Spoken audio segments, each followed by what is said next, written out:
السلام علیکم. څنګه کولی شو ټیک ټاک ویډیو ډاونلوډ کړو بغیر د ټیک ټاک د علامې نه چې ټیک ټاک هغه علامه پکې رنګ شي.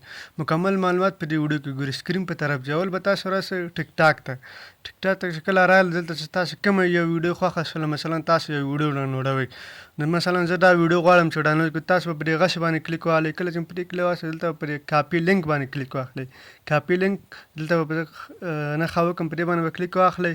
بیا به راشئ ګوګل ته. ګوګل ته چې کله راغلئ نو ګوګل کې به تاسو ولیکئ ټیک ټاک ډاونلوډر. دا به تاسو ولیکئ. څنګه چې ما لیکئ دقسې به تاسو هم ولیکئ.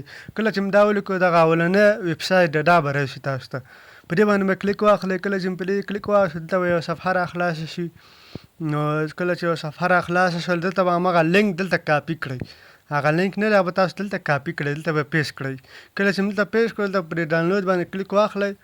دلته به په دې باندې کله چې کلیک واخیستله نو دلته به یو بله صفحه راخلاصېږي. کله چې مو په دې کلیک واخیست دلته به په ویچ او واټر مارک په دې باندې به کلیک واخلئ. کله چې مو په دې کلیک واخیسته نو تاسو ویډیو به ډاونلوډ شي. دلته به بیا په دې باندې زه کلیک واخلم. دلته به کلوز باندې کلیک وهلم. دا به زه لرې کړم. نو ستاسو ویډیو به ډاونلوډ هغه روان شي. زه به تاسو ته دلته وښیم. ګوره موږ ته ډاونلوډ روان دی. نو په دې طریقه به تاسو کولی شئ ویډیو چې کړئ هغه به ډاونلوډ کړئ. تاسو ته به دلته نښه وکړم تر څو تاسو ته معلومات وشي. تاسو وګورئ ملګرو دلته دا ویډیو ډاونلوډ روان دی. که ویډیو مو خوښه شوې وي نورو ملګرو سره شریک کړئ. مننه، ښه وخت.